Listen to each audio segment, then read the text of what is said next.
ગાંધીનગરમાં આવેલું અક્ષરધામ મંદિર જે આધ્યાત્મિકતા, સંસ્કૃતિ અને સ્થાપત્યનું અદ્ભુત સંગમ છે. સ્વામિનારાયણ સંપ્રદાયનું એક પવિત્ર સ્થળ વિશાળ વિસ્તારમાં ફેલાયેલું છે.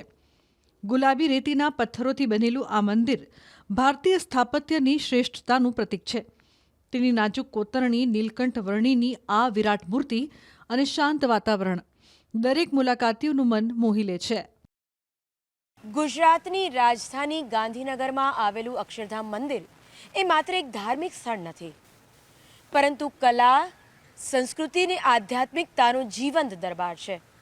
અહીંયા લાખો લોકો દર્શન માટે આવે છે અને માત્ર પૂજા નહીં, માત્ર ધર્મનું અનુપાલન નહીં, અનુસરણ નહીં, પરંતુ એક અનોખી શાંતિ અને જ્ઞાન એ તમામનો અનુભવ એક સાથે કરે છે. અહીં માત્ર મંદિર જ નથી, પણ એક આખું સાંસ્કૃતિક અનુભવ છે. પ્રદર્શન હોલમાં તમે સ્વામિનારાયણ ભગવાનના જીવન, ભારતીય સંસ્કૃતિ અને આધ્યાત્મિક મૂલ્યો વિશે જાણી શકશો. ઓડિયો વિઝ્યુઅલ શો અને લાઇટ એન્ડ સાઉન્ડ શો તમને ઇતિહાસની રોમાંચક યાત્રામાં લઈ જશે. બાળકો અને પરિવાર માટે આ શૈક્ષણિક અને મનોરંજક અનુભવ છે.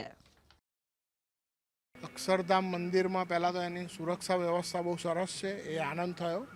એની જે ચોખ્ખાઈ છે, સ્વચ્છતા, એ બી ખૂબ સરસ છે. આપણને આવીને પછી અહીંયા જાણે રોકાવાનું મન થાય એવું આપણને લાગે. અને સ્વામિનારાયણ ભગવાન શ્રીની જે મૂર્તિ છે એ જોઈને આપણને વધારે અનુકૂળતા આવે, આપણને માનસિક રીતે શાંતિ મળે.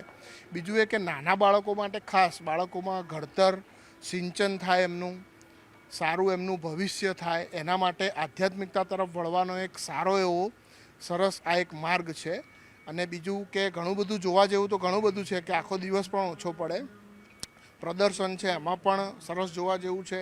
બીજું ખાસ આકર્ષણ વોટર શો જે છે એ અમે હવે જોવા જઈ રહ્યા છીએ. અને અગાઉ અમે યુટ્યુબમાં ને એમાં જોયેલું હતું એના વિશે કે ભગવાન નીલકંઠ જે છે એમના જન્મથી લઈને જે એમની જે જીવનગાથા છે એનું સુંદર વર્ણન કરવામાં આવ્યું છે. અને એ અમે યુટ્યુબમાં માહિતી લીધી હતી અને હવે અત્યારે જોવા માટે આવ્યા છીએ. मैं दिल्ली से आई हूँ और दिल्ली में भी मैंने अक्षरधाम मंदिर देखा है, पर यहाँ आकर जो सब ये अक्षरधाम मंदिर में आके बहुत शांति मिलती है. और उनकी जो जीवनी जो पूरा सुना है, देखा है और झांकियाँ पूरी देखी हैं, वो अंदर तक जाती हैं और एक अंदर एक कंपन पैदा करती हैं, एक एनर्जी पैदा करती हैं. और उस एनर्जी की वजह से मन करता है कि बार बार इस जगह पर आओ. यहाँ पर एक आकर्षण है, एक पॉजिटिव एनर्जी है जो अपनी तरफ खींचती है. बहुत बढ़िया लगा, एकदम शांत वातावरण में. यहाँ हमें ऐसा बिना मोबाइल और इसके बहुत अच्छा फील हो रहा है. हम घूम रहे हैं, इसके बाद में हम वाटर शो देखने जाएंगे, तो वहाँ पे भी शाम को देखते हैं, उसका भी आनंद लेंगे हम. सबसे ज़्यादा क्या अच्छा लगा यहाँ पे? हमें सबसे ज़्यादा तो अंदर जो फोटो जो प्रदर्शनी लगी अंदर, तो स्वामीनारायण जी के बारे में हमें जानने को मिला.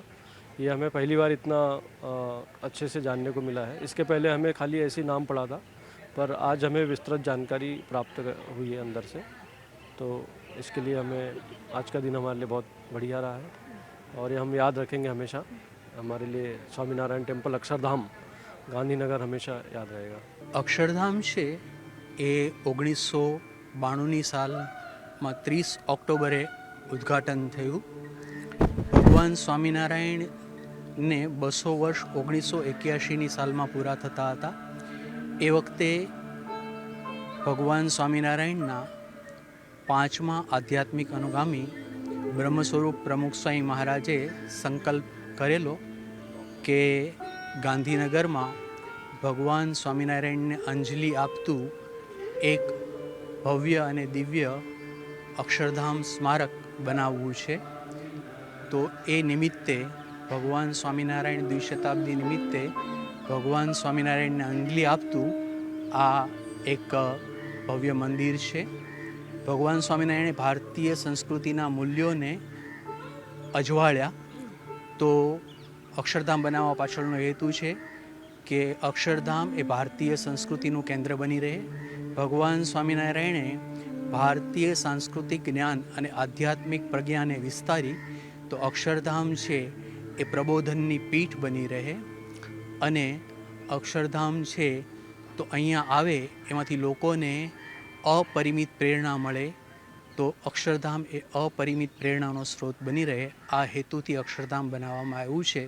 અને પ્રમુખ સ્વામી મહારાજે સંદેશ આપતા પોતાના હસ્તાક્ષરમાં લખી જણાવ્યું છે કે આ અક્ષરધામમાં દરેકને જીવન ઘડતરની પ્રેરણા મળે અને જીવન દિવ્ય બને, એ જ ભગવાનને પ્રાર્થના. અક્ષરધામમાં કલા સમયાતીત છે, શાશ્વત છે. અહીં વિજ્ઞાન અને અધ્યાત્મનો અદ્ભુત સમન્વય કરી ભારતીય સંસ્કૃતિના મૂલ્યોને ખૂબ સુપેરે દર્શાવવામાં આવ્યા છે. અહીંના વિશેષ આકર્ષણોમાં અક્ષરધામ મંદિર ઉપરાંત અક્ષરધામના 5 પ્રદર્શન ખંડો કે જેમાં light and sound show, walk through dioramas, video show, IMAX format film, Ramayana, Mahabharata, Upanishad વગેરેના 3 ડાયમેન્શનલ ડાયોરામાઝ, સાથે સાથે હોલ ઓફ હાર્મની સંવાદિતા ખંડ, જે બધા ધર્મો ને એક સાથે રજૂ કરી અને ધાર્મિક અને સદભાવનાની વાત કરે છે. એ ઉપરાંત ભક્ત કવિઓ કે જેમણે ભારતીય સંસ્કૃતિને જીવિત રાખી અને ઓડિયો એનિમેટ્રોનિક્સ પ્રેઝન્ટેશન સંત પરમ હિતકારી કે જેમાં સુખી થવાનો ઉપાય એ દર્શાવવામાં આવ્યો છે. સાથે સાથે વિશ્વનો સૌથી પહેલો આધ્યાત્મિક વોટર શો એ પણ અક્ષરધામમાં છે. અને છેલ્લું એક સોપાન જે અક્ષરધામમાં ઉમેરાણું છે ગયા વર્ષે, એ છે શ્રી નીલકંઠ વર્ણીની ધાતુની 49 ફૂટ ઊંચી મૂર્તિ, જે ભારતમાં પહેલીવાર પધરાવવામાં આવી છે. દર્શન માટે કોઈ ચાર્જિસ નથી, પ્રવેશ માટે કોઈ ચાર્જિસ નથી. અક્ષરધામમાં દર્શનાર્થી દર્શન અને ગાર્ડન માટે પણ કોઈ ચાર્જિસ નથી. પ્રદર્શન છે એના 5 ખંડના થઈ અને વ્યક્તિ દીઠ 60 રૂપિયા, અને 3 થી 11 વર્ષ સુધીના બાળકો માટે 40 રૂપિયા છે. જ્યારે વોટર શો છે એના પુખ્ત વયની વ્યક્તિઓ માટે 100 રૂપિયા અને 3 થી 11 વર્ષ માટે 70 રૂપિયા એ ફક્ત ચાર્જ છે.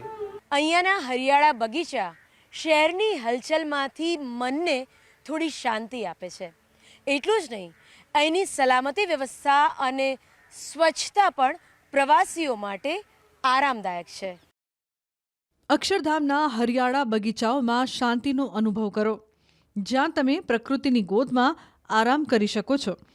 સાંજે રંગબેરંગી ફાઉન્ટેન શો બાળકો અને મોટેરા બધાને આનંદ આપે છે.